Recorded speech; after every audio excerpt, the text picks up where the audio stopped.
नमस्कार, मैं अमित ओझा और आप देख रहे हैं इंडियन टीवी न्यूज। अभी हम मौजूद हैं गोरखपुर में। गोरखपुर मुख्यमंत्री का शहर, लेकिन अभी जैसा आप देख रहे हैं कि अभी मानसून का जो है चक्र चल रहा है, लेकिन फिर भी जिस हिसाब से बारिश होनी चाहिए उस हिसाब से बारिश नहीं होती है।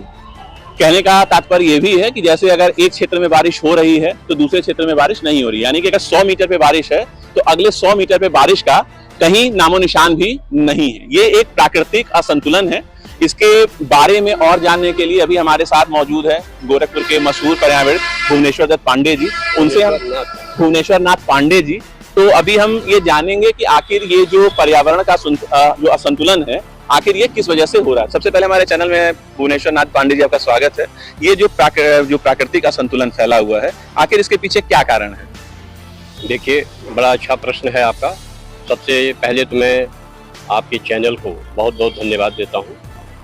पर्यावरण जीव जगत के अस्तित्व के लिए बहुत आवश्यक है, जिसके अंतर्गत पेड़ पौधे, जीव जंतु, नदी, पहाड़, पर्वत, समुद्र, पशु पक्षी आदि आते हैं। जैसा कि आपने वर्षा की बात कही, भारत देश में पर्याप्त वर्षा होती थी, समय से वर्षा होती थी, लेकिन जब से वनों का, वृक्षों का अत्यंत विदोहन हुआ, तब से मौसम अनियमित होने लगा। वर्षा भी कहीं ज़्यादा, कहीं कम, कहीं नहीं के बराबर होने लगी। सबसे बड़ा आश्चर्य तो ये देखने को मिलता है कि जहाँ बहुत वर्षा होती थी वहाँ कम वर्षा होने लगी है। जहाँ वर्षा नहीं होती थी, नहीं के बराबर होती थी, वहाँ वर्षा ज़्यादा होने लगी है। यह एक पर्यावरण असंतुलन का सबसे बड़ा उदाहरण है।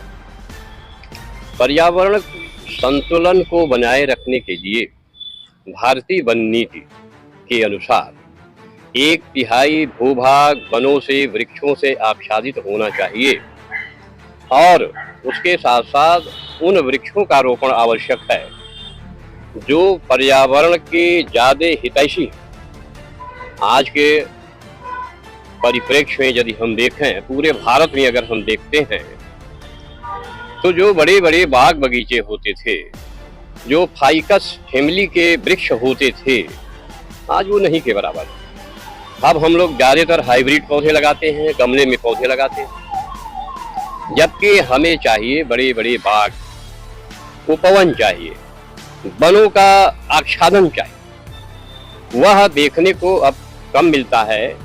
जैसे उदाहरण के लिए बड़े आम के बाग नहीं हैं, बड़े महुआ के बाग नहीं हैं, बड़े पीपल का बाग नहीं है, नीम का बाग नहीं है, गूलर, पाकड़ आदि के पौधे बहुत कम हो गए हैं। यहाँ तक कि खिरनी का पौधा, पलाश का पौधा, ये पनियाला का पौधा, ये सब विलुप्त प्राय होने लगा है।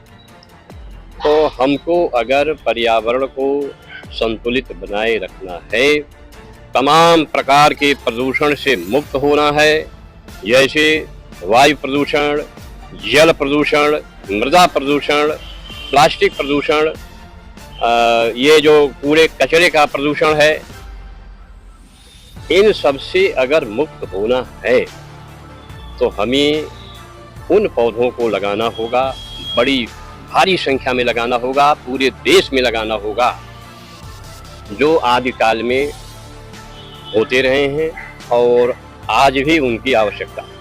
तो जैसे आप ये जो काम कर रहे हैं, ये कितने समय से आप काम कर रहे हैं पर्यावरण के क्षेत्र में? देखिए, बड़ा अच्छा ये भी आपका प्रश्न है ओझा जी।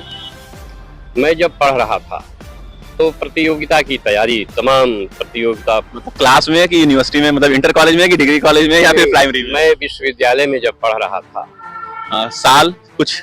तो प्रतियोगिता की तैयारी की बड़ी प्रबल इच्छा थी, प्रतियोगिता को क्वालिफाई करने की भी इच्छा थी, लेकिन जीवन में कुछ ऐसा मोड़ आया, उस समय आया जब मैं परीक्षा की तैयारी करने के लिए 1984 में जी, जब मैं कलकत्ता गया तो वहाँ पर कुछ ऐसी घटनाएं घटी कि हमारा मन, हमारा हृदय प्रकृति को देख करके समुद्र को देख करके, पार्कों को देख करके, वनों को देख करके, वृक्षों को देख करके हृदय परिवर्तन हुआ। और हमने यह महसूस किया कि भारत के संविधान के आर्टिकल 51 जी के अनुसार प्रत्येक नागरिक का कर्तव्य होना चाहिए कि वह हर कीमत पर प्रकृति की रक्षा के लिए अपने कर्तव्य का निर्वहन करे, वनों को लगाए, नदियों को स्वच्छ रखे, जलाशयों को स्वच्छ रखे, पर्वत को नुकसान न पहुंचाए, जीव जंतुओं के प्रति दया भाव रखे, झीलों का संवर्धन करे, तालाबों का संवर्धन करे। यानी प्रत्येक नागरिक का कर्तव्य भारत के संविधान के आर्टिकल 51 जी में पर्यावरण की रक्षा के लिए और उसके संवर्धन के लिए बताया गया। उसी आर्टिकल से प्रेरणा लेते हुए हमने इस अभियान में अपना कदम कलकत्ता में रखा और ये मन में उत्साह था, ये मन में हार्दिक इच्छा थी कि हम इस अभियान को पूरे भारत देश में ले जाएंगे, जन जन तक पहुंचाएंगे। क्योंकि अगर पर्यावरण नहीं होगा तो जीवन नहीं होगा, जीवन नहीं होगा तो फिर ये संसार, ये दुनिया, ये देश, ये समाज वीरान हो जाएगा। लगभग मतलब ये काम आप 40 साल से कर रहे हैं, 84 से अगर जोड़ा जाए 2024 तक 40 साल बीत गए। तो इस दौरान आप कई लोगों से मिले भी होंगे, कुछ नेता, कुछ सांसद, कोई मंत्री, कुछ सामाजिक जो समाज सेवा वाले हैं। हमारा तो ये इस नेचर का प्रोग्राम ही था। शुरुआत तो हमने शिक्षा के क्षेत्र से किया था, फिर हेल्थ के सेक्टर में काम किया, फिर ऊर्जा के क्षेत्र में काम किया और पर्यावरण साथ साथ चलता रहा। तो अब चूंकि ये अभियान इतना बड़ा था, इतना जनोपयोगी था कि बहुत लोगों से मिलने की जरूरत पड़ी और इस मुलाकात के क्रम में हमने एक बहुत बड़ी स्ट्रेटजी बनाई कि हमें पर्यावरण को बचाने के लिए, प्रदूषण के नियंत्रण के लिए समाज के हर वर्ग को जोड़ना चाहिए, हर वर्ग की सहभागिता सुनिश्चित करना चाहिए। इसके लिए हमने सबसे पहले विद्यार्थियों को जोड़ा, उसके बाद प्रशिक्षार्थियों को जोड़ा, शिक्षकों को जोड़ा, चिकित्सकों को जोड़ा, व्यापारियों को जोड़ा, उद्योगपतियों को जोड़ा, उद्यमियों को जोड़ा, नेताओं को जोड़ा, राजनेताओं को जोड़ा, प्रतिनिधियों को जोड़ा, वरिष्ठ नागरिकों को जोड़ा, महिलाओं को जोड़ा। यानी हमने यह कोशिश किया। लेकिन मीडिया वालों को आपने छोड़ दिया। मीडिया वाले भी हमारे लिए प्रशंसनीय है, क्योंकि मीडिया का तो बहुत बड़ा रोल रहा है। तमाम अवसरों पर मीडिया ने सहयोग किया है, प्रकाशन भी किया है। यहाँ तक कि आकाशवाणी, दूरदर्शन ने भी हमारे कई वार्ताओं का प्रकाशन किया है। अखबारों ने भी बहुत हमारे आर्टिकल को, हमारे वक्तव्यों को प्रकाशित किया है। मैं मीडिया से कभी दूर नहीं रहा, आज भी मैं मीडिया के बहुत करीब हूँ और आने वाले दिनों में भी हमारा मानना है कि बिना मीडिया के सहयोग के यह बहुत बड़ा जो जन जागरण का कृषि क्षेत्र में, पर्यावरण के क्षेत्र में अभियान है, ये संभव नहीं हो सकता है। लेकिन हम इसका अकेले पूरा कार्य नहीं कर सकते हैं, बहुत बड़ा अभियान है। इसलिए हम इस समय किसानों के साथ ज़्यादा जुड़े हुए। किसानों के साथ जुड़ने का अभिप्राय ये था कि किसानों के पास अपनी ज़मीन है, उनको भी अपने घरेलू आवश्यकताओं के लिए लकड़ी की ज़रूरत है, फल की ज़रूरत है, चारा की ज़रूरत है, रोज़मर्रा की ज़रूरतों में भी वृक्षों की बड़ी उपयोगिता है। और सबसे बड़ी प्रॉब्लम ये है, पूरे भारत ही नहीं बल्कि पूरे दुनिया में वृक्षों के अनुरक्षण, मेंटेनेंस के पर्पज से हमने भारत देश के लाखों किसानों से वार्ताएं की और 200 डिपार्टमेंट के अधिकारियों, कर्मचारियों से भी हमने वार्ता किया। ये पर्यावरण अभियान जो है सामूहिक प्रयास से चलाया जाना चाहिए और पूरे समाज में चलाया जाना चाहिए। तो इसमें हमको काफ़ी लोगों ने सहयोग भी दिया और सबसे बड़ी बात मुझे देखने को ये मिल रहा है कि जो हमारे अनुरक्षण की चिंता है वो दूर होती दिखाई दे रही है कि लोग धार्मिक रूप से, आध्यात्मिक रूप से, वैज्ञानिक रूप से अब वृक्षों के महत्व को समझने लगे हैं और वृक्षों को अंगीकृत करने लगे।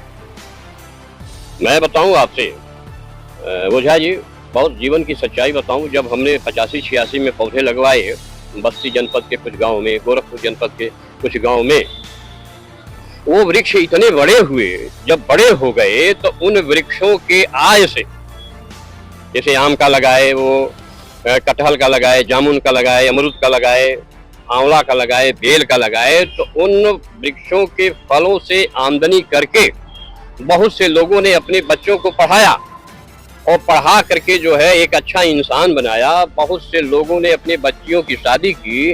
जब वह पौधा 20 साल 25 साल के बाद वृक्ष का रूप धारण किया तो मैं बताऊं हजारों परिवार के आमदनी का स्रोत बन गया और ऑक्सीजन का स्रोत तो है ही है। तो वृक्षों ने पर्यावरण के नियंत्रण में या पर्यावरण के संरक्षण में, प्रदूषण के नियंत्रण में बहुत बड़ी भूमिका निभाई है और बहुत से परिवारों के आमदनी का जरिया बना। तो मैं बल्कि किसानों से ही नहीं बल्कि अब तो मैं सर्व समाज से प्रार्थना करता हूँ, क्योंकि मैं बार बार यह कहता रहा हूँ कि जीने के लिए ऑक्सीजन चाहिए और ब्रह्मांड में जितने जीव हैं सबको ऑक्सीजन चाहिए और ऑक्सीजन का नेचुरल सोर्स वन, बाग, उपवन, वाटिका है। चाहे वो डॉक्टर हो, इंजीनियर हो, व्यापारी हो, उद्योगपति हो, अधिकारी हो, कर्मचारी हो, सबको पर्याप्त ऑक्सीजन चाहिए।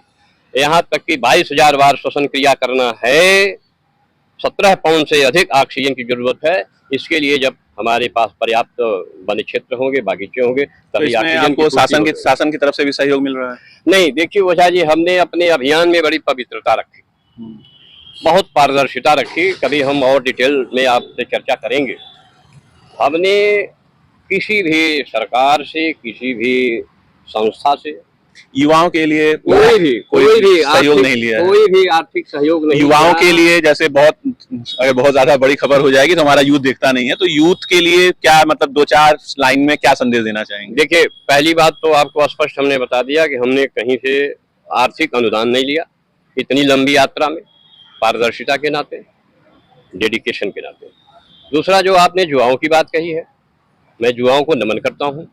युवा देश की भविष्य है, समाज के भविष्य है। उनके कंधों पर बहुत बड़ा दायित्व है, उनको बहुत लंबा जीवन जीना है, उनको समाज को आगे ले जाना है, उनका स्वस्थ रहना बहुत जरूरी है। तो स्वस्थ युवा, ऊर्जावान युवा देश को, समाज को उन्नत के शिखर पर ले जा सकता है, भारत को दुनिया में पहचान दिला सकता है। इसलिए युवाओं का पर्यावरण संरक्षण अभियान से जुड़ना बहुत आवश्यक है और हर युवा से हमारी प्रार्थना है, हमारी अपील है कि वह पर्यावरण की रक्षा में, कृषि की रक्षा में वो अपनी महत्वपूर्ण भूमिका निभाए। सुबह शाम जो लगाए गए वृक्ष हैं उनका देख रेख करें, रोपण करे या न करे, लेकिन जो लगाए गए वृक्ष हैं तमाम संस्थाओं द्वारा लगाए जाते हैं, सरकारों द्वारा लगाई जाती है, उनका अनुरक्षण करना। तो अगर युवा ये मान करके अपना लेता है कि वो वृक्ष नहीं, वो पौधा नहीं, वो पुत्र है, वृक्षारोपण कार्य महान, एक वृक्ष 10 पुत्र समान, हम एक पुत्र को अंगीकृत कर रहे हैं, तो यह पुत्र रूपी पौधा वृक्ष बन करके समाज को सैकड़ों प्रकार से लाभान्वित करेगा और समृद्ध समाज का निर्माण होगा, स्वच्छ पर्यावरण होगा, सुंदर जीवन होगा, उज्जवल भविष्य होगा। तो जैसा कि आपने सुना, भुवनेश्वर नाथ पांडे जी ने एक बहुत अच्छी बात कही है, एक पेड़ 10 पुत्र के समान है। लेकिन आपको ये भी बताते चलें कि अगर हमें धरती पर जीवित रहना है तो उसके लिए हमें ऑक्सीजन की जरूरत है और ऑक्सीजन हमें पेड़ों से ही मिल सकता है, एसी से नहीं। इस नाते हम अपने चैनल के माध्यम से ये भी अनुरोध करेंगे कि हर व्यक्ति कम से कम अपने जीवन काल में एक पौधा लगाए, एक ऐसा पेड़ लगाए जो ऑक्सीजन पूरी जिंदगी लोगों को देता रहे। साथ ही साथ सिर्फ पौधा लगाने से ही नहीं, उसकी देखरेख की भी जिम्मेदारी उस व्यक्ति को उठानी पड़ेगी। भारत की आबादी 150 करोड़ है। अगर 150 करोड़ लोग हर साल अगर एक पौधा लगाते हैं तो आने वाले कुछ सालों में ही हमारी धरती पर इतने पेड़ होंगे कि हमें ऑक्सीजन के लिए अपने पीठ पर ऑक्सीजन सिलेंडर लेकर घूमना नहीं पड़ेगा। क्योंकि जिस हिसाब से पेड़ों की कटान हो रही है, आने वाला वो समय भी दूर नहीं है जब ऑक्सीजन का सिलेंडर भी हो सकता है कि हमें अपने पीठों पर लादकर घूमना पड़े अगर हमें धरती पर जीवित रहना है। तो इस नाते हम अपने दर्शकों से अनुरोध करेंगे कि कम से कम एक पेड़ लगाने का संकल्प लें और हम अपने चैनल के माध्यम से ये भी करेंगे कि आज से जितने भी सब्सक्राइबर हमारे चैनल पे जुड़ते हैं, हर सब्सक्राइबर पर एक पौधा इंडियन टीवी न्यूज लगाएगी। गोरखपुर से इंडियन टीवी न्यूज के लिए मितुल झा।